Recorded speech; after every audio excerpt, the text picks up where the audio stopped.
The Galactic Council had existed for over 12,000 cycles, a coalition of 1,000 worlds united under law and logic.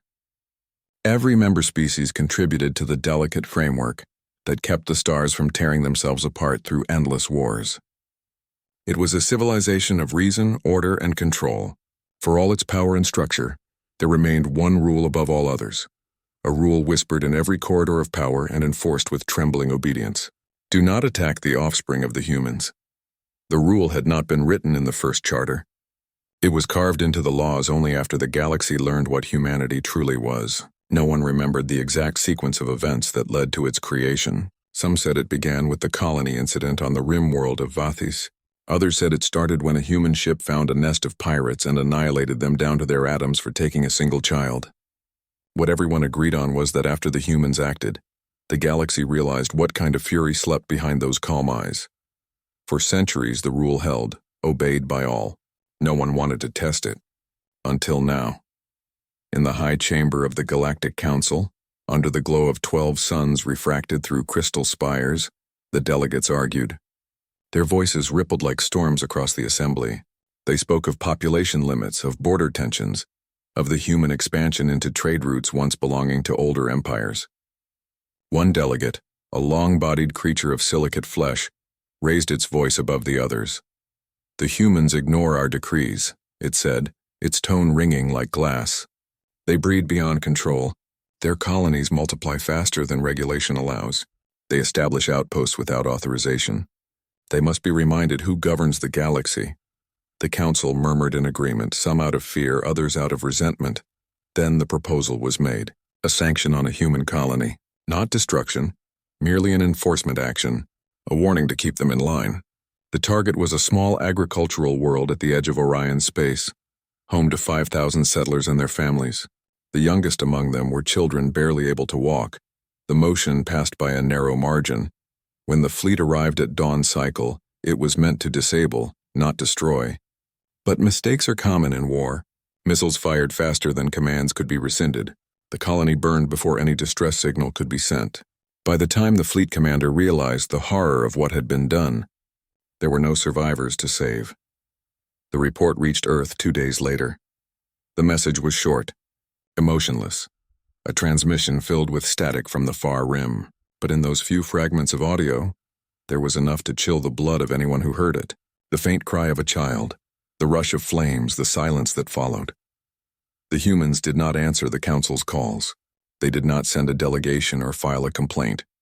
Their ambassador vanished from the capital without a word. Their trade convoys went dark. Their ships withdrew from shared patrol routes. For a week, the galaxy waited for a response that never came. Then, without warning, the skies above a dozen council worlds filled with light. Human fleets emerged from void space with precision never before recorded. Not an invasion, not a declaration. They came in silence, broadcasting only one message on every frequency. The first rule was broken. The council panicked. Emergency sessions were called. Orders were shouted through the halls. They tried to negotiate, but no reply came. They sent envoys. None returned. The first strike fell upon the fleet that had attacked the colony. Not a single vessel survived. No debris remained. The human ships did not engage in battle. They simply erased the fleet from existence. The second strike hit the orbital foundry that manufactured the munitions used in the attack. It vanished, leaving behind only molten metal drifting in space. Within 3 days, every facility, every commander, and every planet involved in the sanction was gone. But humanity did not stop there. On the 4th day, the skies above the council capital itself filled with human warships. They did not fire. They hovered in orbit, silent, black shapes that eclipsed the suns. Their presence was enough.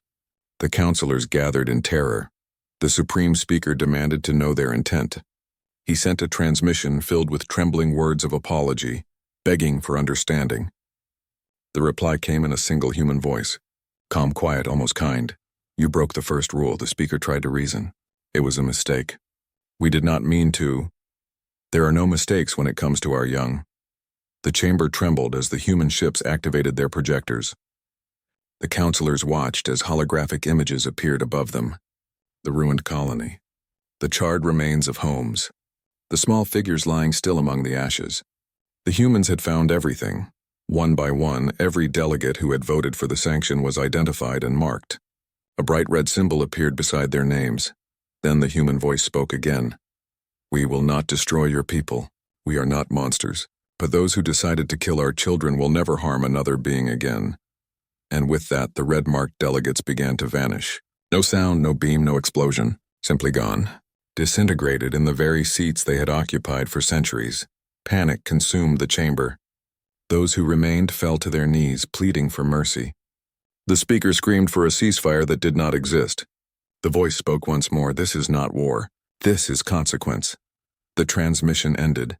The ships withdrew, leaving the capital untouched. But the message spread faster than light. Every world, every station, every corner of the galaxy learned the same truth. Humanity had acted, and the galaxy trembled. Across the stars, rulers and generals gathered in secret. Some demanded retaliation, others called for surrender. Yet none could forget what they had seen. Human ships that could phase through shields. Weapons that left no trace. Precision strikes that defied physics itself. Every analysis returned to the same conclusion. Humanity had technology centuries beyond any known science. They had hidden their true strength. On Earth, no celebration occurred. The people mourned the colony, not the vengeance. In a quiet hall beneath the old capital, the Prime Commander stood before the Council of Nations. Around him, leaders from every continent sat in silence. "We warned them," he said. "The first rule exists for a reason." An elder beside him nodded. "And now the galaxy remembers why. The humans had never wanted war. Their species had known enough of it on their own world.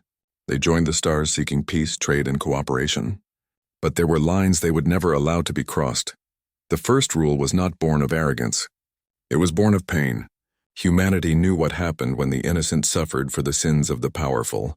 They had carried that lesson from their ancient wars, from the ashes of their own history, and they vowed that no one, no matter how mighty, would ever harm their children again. In the months that followed, the galaxy changed. The Council, once the center of power, became a trembling relic. Dozens of species withdrew from its control, seeking treaties directly with Earth.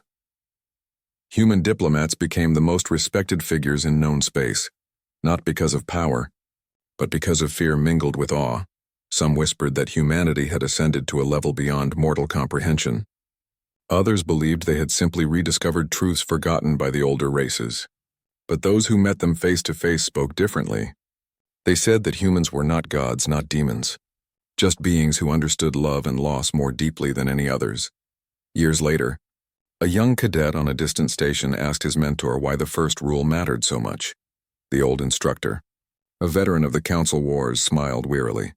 "Because humans don't fight for territory," he said. "They don't fight for resources. They fight for what they love. And there is nothing in the universe more dangerous than that." The cadet frowned, but the Council apologized. "Why didn't they forgive us?"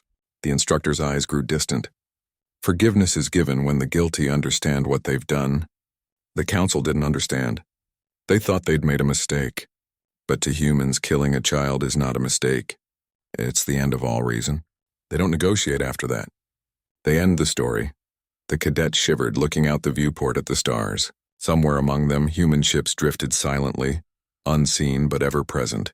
The galaxy had learned to live with that shadow, a silent guardian and a silent threat. Decades passed. Trade resumed. The Council rebuilt under a new charter, one that placed humanity at the head of its peace commission. And every meeting began with a reminder displayed in clear letters across the chamber. Rule 1. Never harm the offspring of humanity. The memory of the colony never faded. Each year on the anniversary of the tragedy, 1,000 lights were released into space from every human world. They drifted together, glowing softly in the void, a silent promise carried by the starlight, and every species watched, reminded of the day when the Council broke the first rule, and humanity showed the galaxy why it existed. Humanity returned to peace, but the galaxy never forgot the sound of that voice, calm and steady, that spoke from the darkness. "You broke the first rule." To this day, no one has dared to test it again. The stars themselves seem quieter now, as if holding their breath. For somewhere in that silence, humanity waits, watching, protecting, and remembering what the galaxy learned too late. Never harm their young. Because when the first rule is broken, the galaxy does not burn out of hate. It burns out of love.